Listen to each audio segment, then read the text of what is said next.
It's going to be a big year in Orlando with Walt Disney World, Universal and SeaWorld getting huge updates with thrilling rides, fireworks, new shows and rides that will rock your world. Yes, it's time for Planet Mark's annual Top 10 Most Exciting Things Coming to Orlando in 2019! Before we get started though, make sure you subscribe to Planet Mark and hit that bell notification to be told of the next great upload. We're going through our Florida vlogs at the moment, so if you haven't already, check them out. You need to check them. We've got some really awesome stuff coming up for you as well. So, let's just go straight into it. This is going to be a big year. So let's start off with Mickey and Minnie's surprise celebrations at Walt Disney World.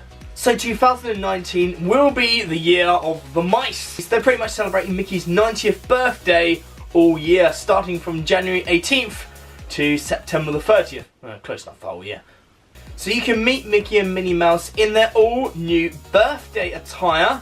Try brand new foods. There's going to be entertainment, surprises, merchandise and dance parties, as well as a seemingly endless celebration they have at the Magic Kingdom. Number 9, the wonderful world of animation cinematic nighttime experience. What a breath.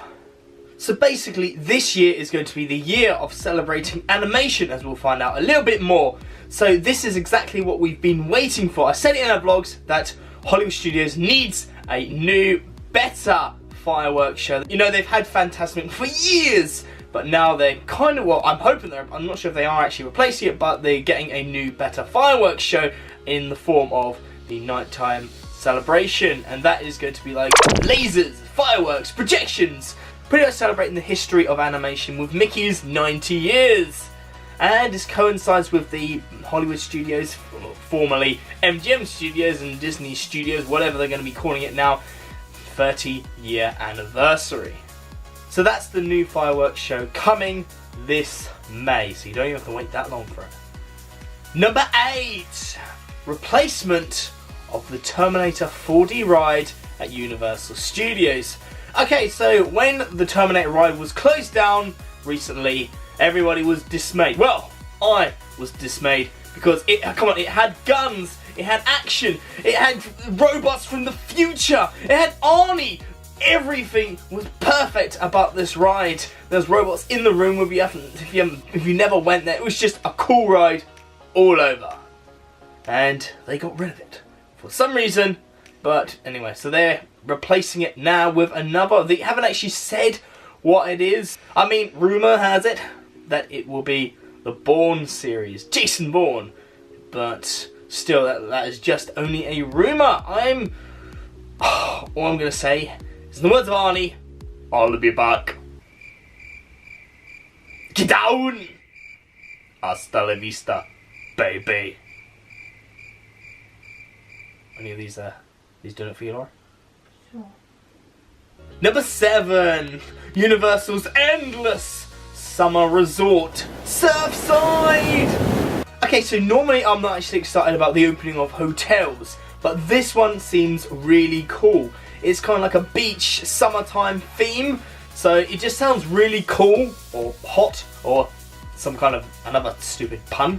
So this is set to be Universal's best and cheapest value resort, with rooms that fit up to 6 guests, making for the perfect family getaway for less, and you get to stay on property. I really like this idea because it's normally, you'd think, well, you know, the money is in the more expensive hotels, but in fact they're spending a lot of money on cheaper hotels. I like that thinking.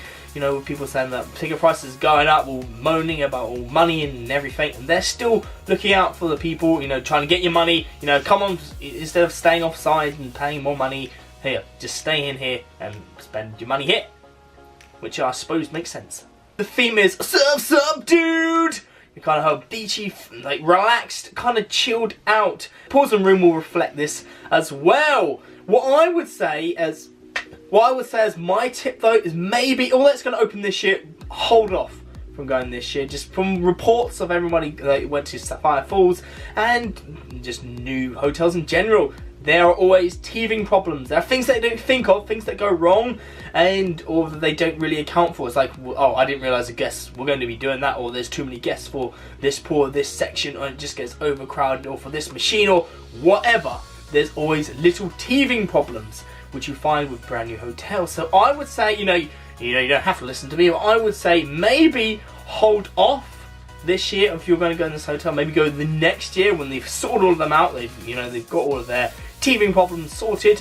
But just as a little sneaky peeky, there will be the brand new Dockside sister resort to the Endless Summer resort. Like, there's going to be 2 Endless Summers, and the Dockside will be opening in 2020. Number 6, the Disney Skyliners. Okay, not exactly a high intense ride, it's more just a mode of transport like the monorail, the buses, or even the ferry. But this is set to open this year, and it's really just going from the resorts to certain parks. And it's going to be hilarious watching it fail. They really haven't thought this one through. I'm hoping that maybe they could think of something else, or they're going to... I can just imagine lots of horror stories, and it's going to be pretty funny watching, if you're not involved in it. Basically, we've done our research. We've asked lots of cast members and like the behind-the-scenes bits, and basically, it's only supposed to be working at about 10 to maybe 20% capacity at all times. Like, that's what their target is, 10-20% capacity. There isn't going to be any aircon on it as well, because the aircon would have been too heavy. Remember, this is all in the sky. It's supposed to be like weightless, so you're flying. Yeah, there's going to be no aircon because that'd be too heavy. That's a good thing that Florida isn't super mega boiling hot. And when it's like storms or thunders or anything or lightning, they're gonna have to close it down because again, it's on a rail. It's that kind of like in the sky thing. It's not like a monorail. It's completely different, and they're gonna have to close it down as well. It's a good thing that Florida's not like the storm capital of the world. But anyway, like I said, I can imagine loads of really funny stories coming out from it, and people watching, just guessing what goes on. And I'm hoping that they can somehow sort it out, because there's going to be so many different problems with this. It's a good idea, but it's probably going to be like Mark II that actually starts to be actually properly working. But anyway, that's just a Skyline that's opening this autumn. Number 5, Mickey and Minnie's Runaway Railroad. Okay. Can you believe that it's taken this long for Mickey to get his very first ride? And you're probably thinking, but Planet Mark, that doesn't sound right. But it is right. Well, you're probably thinking, oh, Mickey's PhilharMagic. Well, firstly, he's not even really in that. It's mostly just Donald Duck doing a load of stupid things to Disney music, and Mickey just comes in right at the end. It should be called Donald Duck's PhilharMagic, but then again, that's not really very catchy. But anyway, so Mickey's very own roller coaster, and I suppose Minnie is there as well. This has a very incredibly high bar to reach because of it's replacing the Great Movie Ride, which obviously replaced the regular movie ride just before it. Because the Great Movie Ride was clever, innovative, and it's really what the park stood for at the time. It was like the whole history of movies, and it really kind of crossed that boundary. There were certain times in the Great Movie Ride, I remember, it was like, is this actually part of the ride? When they got out and they just kind of left, I was like, is this supposed to be happening? He just kicked that guy in the face. Was that right? Someone's thrown up on the ride. No, that's definitely not. That's not part of it. But anyway, so this is so you're basically boarding a train driven by Goofy. Who on earth gave him a license? Rumour has it that it's supposed to start off with like a video of Mickey and Minnie, and you're driving through. It's like you're in the animation yourself, and in true Disney fashion, it very quickly descends into madness. And expect a lot of... I'm really hoping that there's going to be thrills and just kind of weird stuff that you don't expect to happen, just new things and surprises the entire way. Because if it's not, then it won't be doing the Great Movie Ride justice. But did you like the Great Movie Ride as much as me? Tell me in the comments section below. Is it just nostalgia that I love? I'm pretty sure it's not. But are you looking forward to this ride? Do you think it'll be better than the Great Movie Ride? Tell me. Anyway, this will be opening sometime this year. Number 4, Cove. Okay, so coming off the back of the huge success of Ray Rush, from last year at Aquatica. Personally, I loved it. Laura screamed like she was being murdered by me. Anyway, so Kirko, very excited for this. Ray Ross was very good. This is Kirko is supposed to be a 2-person raft ride. It's supposed to make you feel like you're flying, like anti-gravity, or weightlessness as I think they call it. It's high intensity and a vertical wave fall thing, whatever the hell that means. I don't even know what half these things mean, but all you have to know, the important thing you take away from this, the New Zealand, is the Kiwi, Aussie kind of theme park, is it's gonna be awesome. Aquatica never fail me. They always make really good rides. Personally, I would have kind of hoped for a few more just normal person slides. And just one person, I don't know why I said normal person, just one person slide as opposed to 2, because it's like, well, if you don't have a partner, it's like, oh, what do we do? But anyway, so this is another one I'm gonna have to drag Laura on because I need a second person to come and go with, and she'll be like, oh god. But anyway, so this is coming this year as well, and I'm guessing that this will be coming in the summer. It would make sense for this to come in the summer. I mean, winter is not their biggest season, you know, for people going to, even though for us it's really warm coming from the UK because it's like very hot weather even when they're like it's freezing. But anyway, so I'm still guessing it's going to be the summer when this is coming out. Number 3, Tigress at Busch Gardens. Okay, so I already did a big announcement explaining everything, so if you want the full, every single tiny little insignificant detail, go check it out. But anyway, so Busch Gardens announced Tigress last year to try and compete with its roster of amazing rides, and really, because it's been very quiet at Busch Gardens for a while, because ever since Cobra's Curse, a ride which managed to be innovative and yet somehow boring at the same time, which was weird, but yeah, it's just a bit of a letdown. I'm hoping that this will be as good as Falcon's Fury, Cheetah Hunt or Shikra. Those are my 3 best rides at Busch Gardens. I'm hoping it's going to join there because this is going to be, wait for it, Florida's tallest launch coaster, hitting up to speeds of over 60 miles per hour with turns, spills, corkscrews, whatever, launched into the sky. So get your extra pair of pants ready. I know I am. Because it's going to be awesome. So this is finally something for you to go back to Busch Gardens. I know I'll go back to Busch Gardens either way, but go back there. It's going to be good, and it's coming spring this year. Not even that far away, guys. So if you're going in the summer, let me know, because it's bound. Even though, actually no, I say it's going to be really busy, but then again, Busch Gardens is never really that busy. Even in the summer, we weren't waiting for that long. Even for Cobra's Curse, we thought it was going to be really long, the rides, but like the line, but it wasn't that bad at all. So I don't even think that there's going to be that big a long queue. Number 2, the Forbidden Forest, Harry Potter Land at Islands of Adventure. So you may be thinking that Universal have sunk enough money into the wizarding world of Harry Potter. Well, you're wrong. So they are recreating the Forbidden Forest just outside Hogwarts. So expect unicorns, centaurs, and weird half-giant things, whatever the hell Hagrid is. Potter fans are going crazy in the comments.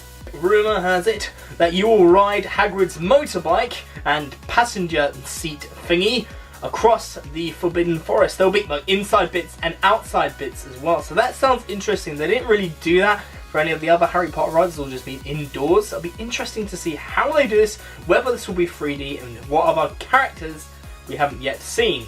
I'm guessing they're just going to be filling up with some more of the people from the series which we haven't yet seen, like the werewolf guy, Lupin, I think his name is, McGonagall, the cat lady person.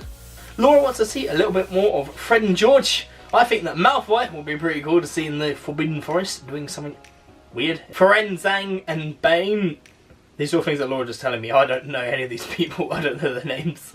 They're just centaurs, okay? If you don't know who they are, they're centaurs. It's going to be good. But just so everyone's clear, Islands of Adventure, the Forbidden Forest, this is going to be the one which is next to Hogwarts in that. That's the one. The one with Hogwarts, the one with the castle, that's where the Forbidden Forest is. I know that sometimes people get confused with the Gringotts, like, because that's at Studios. But we know this is going to be next to Hogwarts Castle in Islands of Adventure. Dates to be confirmed, so I'm guessing at the back end of this year. But one thing definitely is confirmed, is there's going to be all new merchandise that I need to buy. So finally, number 1 of this fantastic year in Orlando. And it's, of course, you know it already. It is Star Wars Land.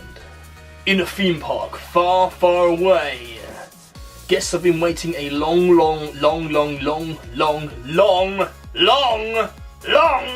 time for Star Wars Galaxy's Edge, which still sounds like, to me, is a Samsung phone. So prepare to enter a fully immersive brand new world in the Star Wars universe with people from the Rebel Alliance and from the Empire, bounty hunters, weird characters, the Millennium Falcon, 2 brand new rides, which going by Disney's current trends, they'll be having one main ride, main feature, intense ride, kind of like with Avatar. They had the Flight Avatar, which is the main ride, the main thing that everyone wants to go on. A more intense ride, kind of like Avatar, you know, the Pandora Flight of Passage. That was an awesome, intense ride. We'll have exactly what I think of it in our vlogs coming soon. And a second, less intense, more scenic ride. I mean, I don't know exactly what it's going to be about, but it will have the Millennium Falcon as one of its rides. Won't be the intense or less intense, I don't know yet. And you will get told whether you are a rebel scum or part of the Empire. Awesome. There's going to be some new shows. There's going to be new places to eat because, of course, Disney will rip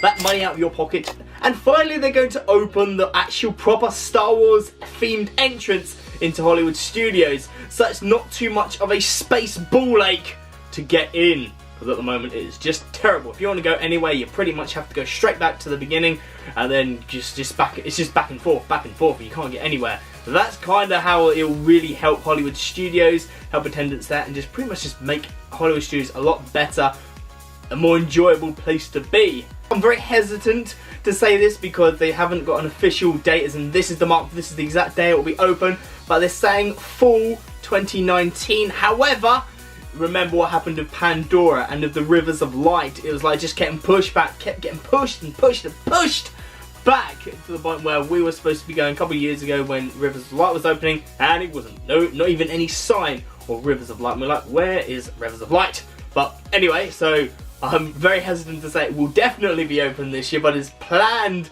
to be opening. Plans can always change, remember. So hopefully Star Wars Land will be coming to a theme park near you in fall 2019 or fall 3019.